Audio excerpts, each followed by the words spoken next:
Budapest. Jó napot, kedves konzervatív barátaim.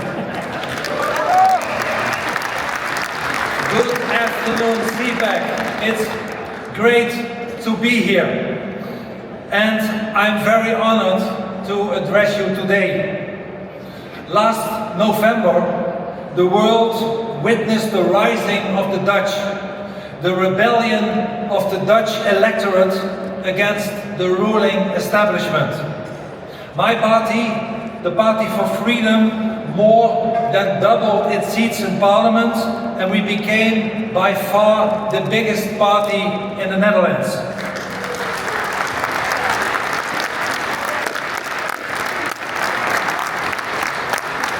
And today we are negotiating forming a new government, and I hope that will succeed.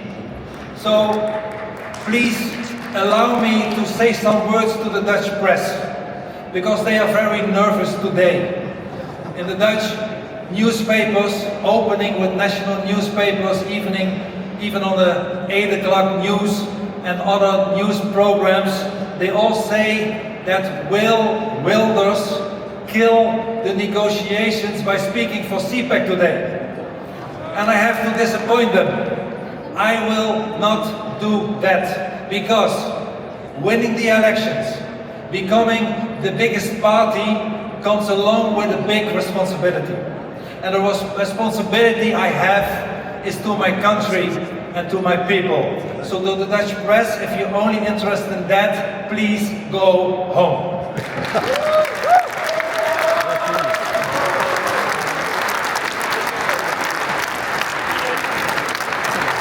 My friends, a lot of people ask me, how did we do that? Win the elections in Holland? And I'm here to tell you. But let me first emphasize that we are standing on the shoulders of giants. Not just Dutch giants. Heroes, as Pim Fortuyn or Theo van Gogh, both murdered in my country as martyrs of freedom. But also some of our and your heroes, such as the great Ronald Reagan, who in 1974, exactly 50 years ago, gave the inaugural speech at the first ever CPAC meeting. And much has changed in the last 50 years. Much has changed for the better, such as the liberation of Eastern Europe. But much, unfortunately, has also changed for the worse. New and serious threats have emerged. And that is why CPAC is still necessary. Indeed, it is more needed than ever. Winston Churchill, another giant of the West, once said, and I quote, "Courage is the greatest virtue because it guarantees all the rest," end of quote. And Churchill was right. Courage leads to bravery, and bravery is the prerequisite for victory. And that, my friends, is exactly why I have come to Budapest. To encourage you, to call you to bravery, to support you in your way and your route to victory. And I am extremely happy by doing so in Hungary, the country of my beloved wife Christina, and the country of my dear friend Viktor Orbán, who I just met.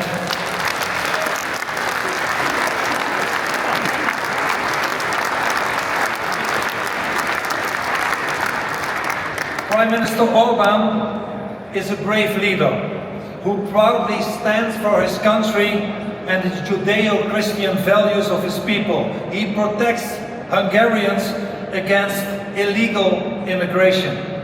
And I wish more European leaders would follow his immigration policy today.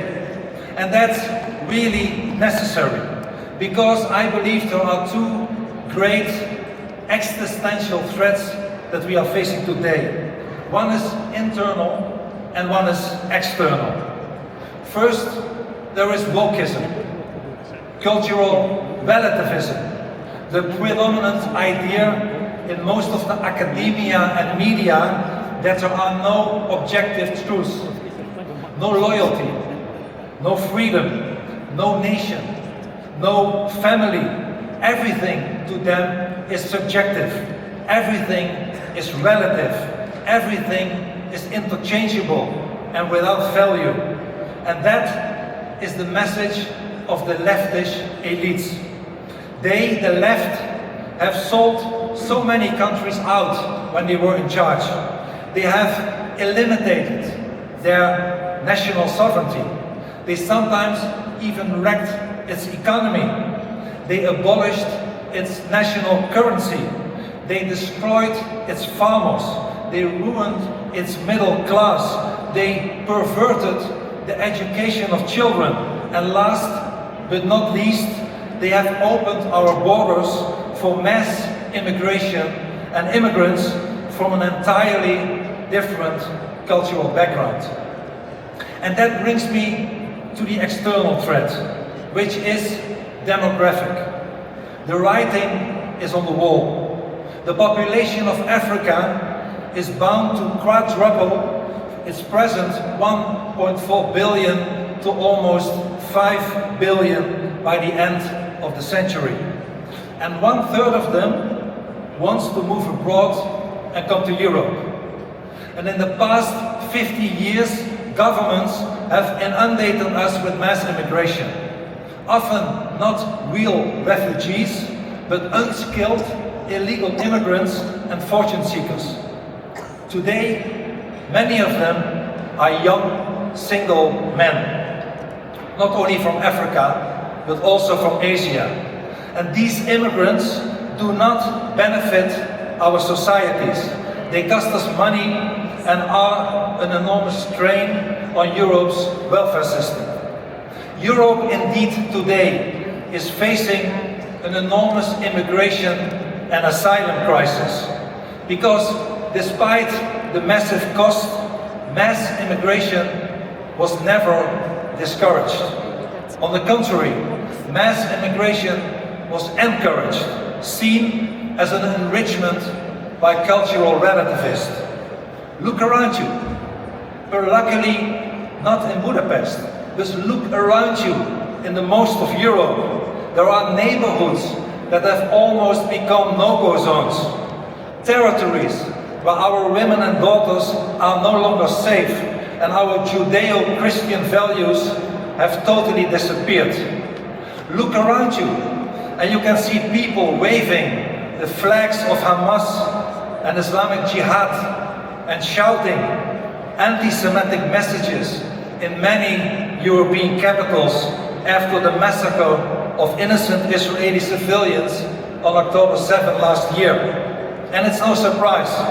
The Arab Center of Research and Policy Studies shows that 67% of the Arab world consider this barbaric massacre legitimate. My friend, 2024 does not only mark the 50th anniversary of the first CPAC conference, but also the 20th year that I lost my personal freedom. 20 years ago, in 2004, I had to flee my home because Islamic fanatics put me on their death list. For 2 decades now, my wife and I have been living in army barracks, in prison cells, in government safe houses, under 24/7 police protection, only in order to stay alive. Why? The reason is that I dare to criticize Islam. Mullahs and imams have put many fatwas on my head to kill me. But we never give in to totalitarianism. We never give in to violence. We never give in to death threats. Our freedom of speech is sacred, and we never ever compromise with the truth. Never.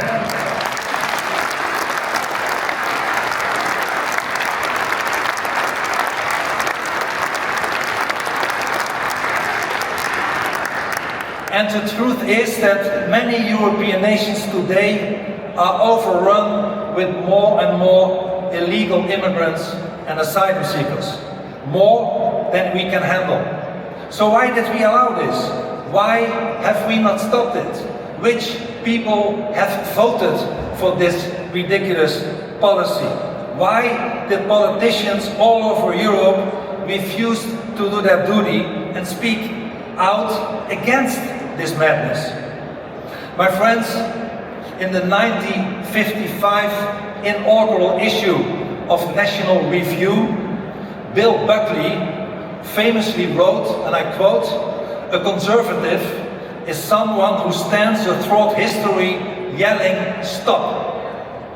And here, my friends, we get to the heart of the matter. The explanation of the great electoral success of the Party for Freedom in the Netherlands. Unlike other parties in the Netherlands, we had the courage to stand throughout history and yell, "Stop!" We dare to yell, "Stop!" We have always said the truth, never stayed silent. We have stood by our people, and we always will. We have never abandoned our beliefs, and we never will. My party has always refused to follow in the mold of politicians such as the French President Macron or the former German Chancellor Merkel and many others who opened their borders, impoverishing and endangering the people and diluting Europe's Judeo-Christian and humanistic culture and civilization. We have always defended our people. We have constantly yelled "Stop" at the bureaucrats in Brussels when they wanted more and more federalism and less of our national sovereignty. We yelled "Stop" to the wokeness which politicians out of the West try to impose to the common people and their children. We have always yelled "Stop" to their open border policies. And now, finally, sick and tired of being ignored, sick and tired of the trampling on their values and everything they hold dear, the Dutch people cried, "Enough is enough." They said stop at the elections.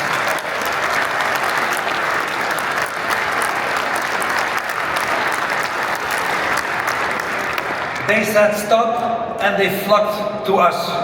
Almost 25% of the Dutch voters, 2.5 million people, backed us, because they understood that we and we alone have always been on their side.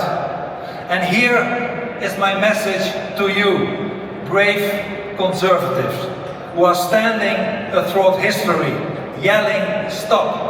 My message to you is that if you yell "Stop" at these ridiculous policies, millions of decent, good citizens will join you, because they have had enough, because they want to save the future of their children and live in dignity in their own land. And that, my friends, is why you should take courage. Continue the good fight. Finish the course. Keep the faith. Realize that you stand on the shoulders of giants, and be the champions of the truth. Because, as George Washington once said, and I quote, "Truth will ultimately prevail where there is pains taken to bring it to light." I believe in our mission. I believe in our people. I believe in you. Together we have the strength of masses, cultural conservatives who defend national sovereignty, who defend Judeo-Christian values, are today on the rise in Europe, getting stronger and stronger every day. And we will continue to force to stop illegal immigration. And we will, I can promise you that, as long as good conservatives, if we yell "Stop" at the right moment, the people will follow us and we will win more and more elections. Good luck to you and thank you for inviting me.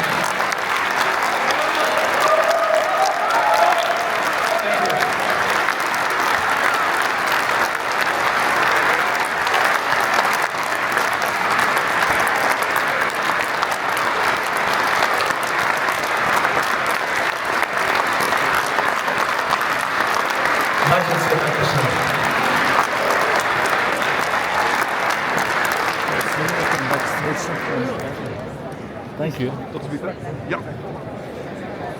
Geert Wilders, nagyon szépen köszönöm.